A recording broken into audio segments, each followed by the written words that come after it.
Welcome back to the Price of Business. I'm your host, Kevin Price, talking to you about you and your business. It's really kind of off our beaten path. We do talk about business, we do talk about politics, but I tell you, how we live and how we think are pretty darn important as well, which is why I wanted to bring on Stephen Meyer, Dr. Stephen Meyer, author of the book Darwin's Doubt, the New York Times bestseller. I've just been really enjoying the interview and been looking forward to the interview, and you haven't disappointed at all. Thanks for being with us, Stephen.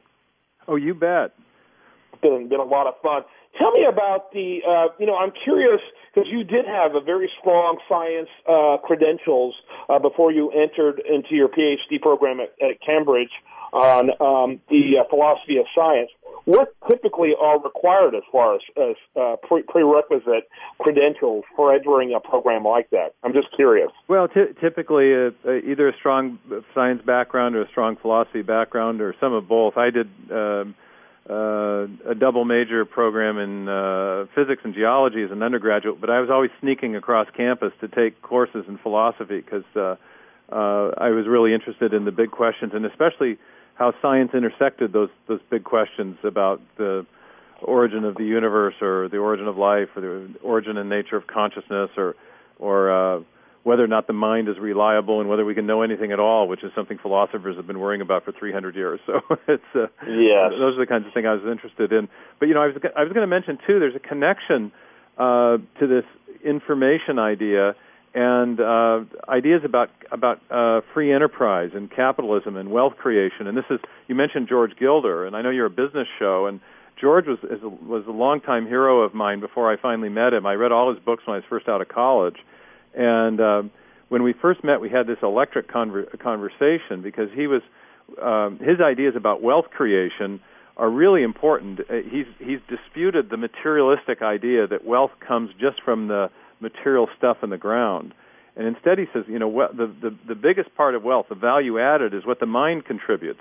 The silicon chip revolution. Yeah, I was going to just mention the silicon. Yeah, it's nothing but sand, right? It's nothing but sand until man figures out how to transform it into the technology that we're enjoying today. Yeah, exactly. So his idea is that wealth comes from information and information technology. Information is the way that a mind arranges matter, and that information ultimately comes from mind. And our idea is that the proponents of intelligent design think that biological function comes from information. Biological function is the analog of wealth in the natural world. It's the good thing you want. And it comes from information, and we argue that information must come from a mind because of what we know from experience about where information comes from. So George and I, back in 95, had this conversation in front of the then president of the Discovery Institute over dinner, and he about jumped out of his chair and said, man, this is the organizing idea of the Institute. It's mind over matter. We've lived in this materialistic age. It has the wrong idea in economics. It's got the wrong idea in science and many other fields that prizes the material over the personal and over the mental. And we think it's the reverse. It's a mind over matter view of reality that we're pushing at Discovery Institute.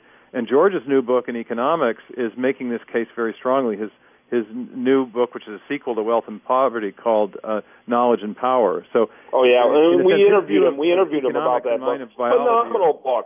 Yeah. And basically, it's almost the antithesis of Marxist thinking, where wealth is static, it's finite. He argues, from the Austrian school argues, small L libertarians have argued for a long time that wealth is dynamic, and it's only limited to the imaginations of the people who are handling that wealth. Or creating it through their ingenuity. And what we think we're seeing in biology are the distinctive hallmarks of ingenuity, of mind. We've got digital information stored in DNA. We've got a complex information processing system. We have some Microsoft computer programmers up here in Seattle who have been working with our molecular biologists in our lab. And one of them came into my office not long ago and said, he threw down a computer design manual. He threw it on my desk. He'd been writing code to simulate how DNA directs the construction of these protein machines. And he threw this design manual down on my desk, and he said, I get an eerie feeling that someone figured all this out before us. And I said, what do you mean? And he said, well, a design pattern, which was the title of the book, is an established strategy for processing information in computer science. And he said, as I'm learning the molecular biology so that I can so that I can write code to simulate what's going on, I'm realizing that the cell is using established design patterns that we use in modern high-tech digital computing.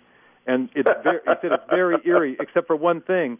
The cell is executing it and then he started talking Microsoft talk. He said it's executing it with an 8.0, 9.0, 10.0 efficiency that exceeds anything that we've ever achieved in terms of elegance of design.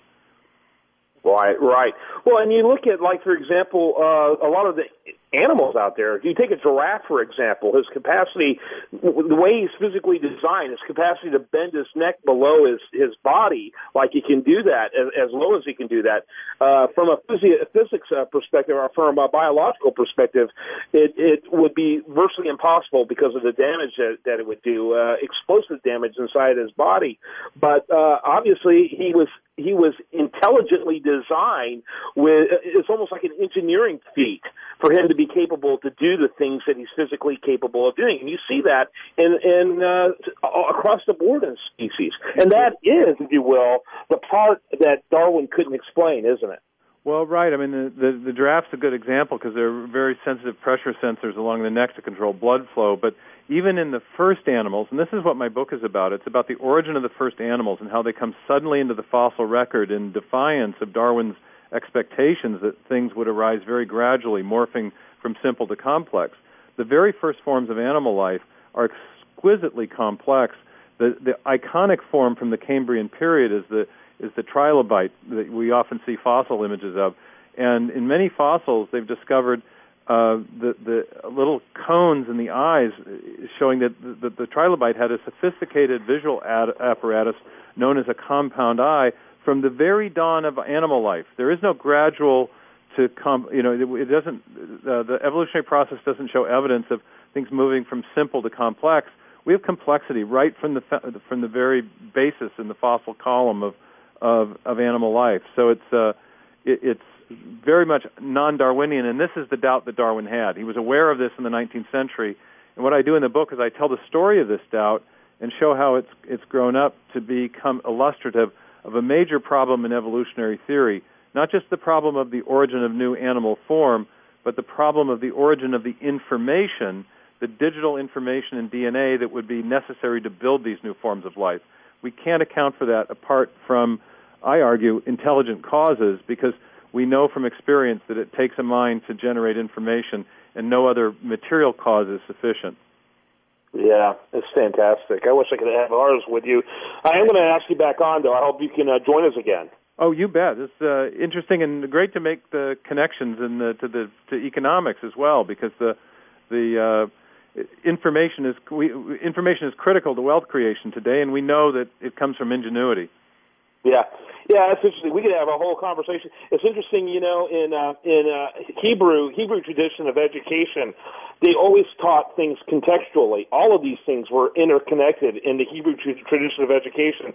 It's in the Greek tradition to try to isolate all these disciplines. But the reality is they are all very interdependent, aren't they? Yeah, there's all kinds of really cool connections to make, and that's a big part of what we do at Discovery Institute. We've got people working in different fields, but there's a common worldview, if you will, that gives a kind of interpretive framework and makes sense. We think help make sense of the world. And I think George Gilder's works in economics are such groundbreaking works, and they're coming from this same perspective as my work in biology. So it's been a really exciting collaboration up there.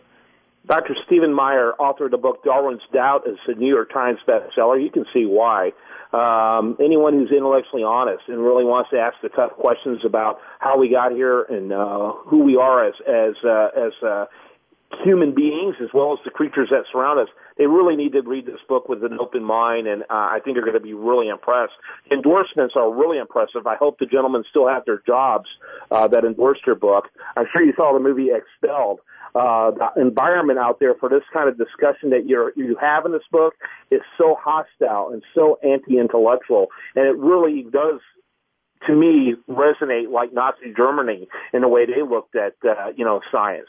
And so I'm really glad that you're challenging it and you're doing it with phenomenal information. Thanks so much. Thanks for having me on. All right, check out the book, Darwin's Doubt. I'm sure you'll find it easily in the Google search, Stephen Meyer. And also you can check out, in fact, the website is darwinsdoubt.com. I'll be back with more right after this on The Price of Business.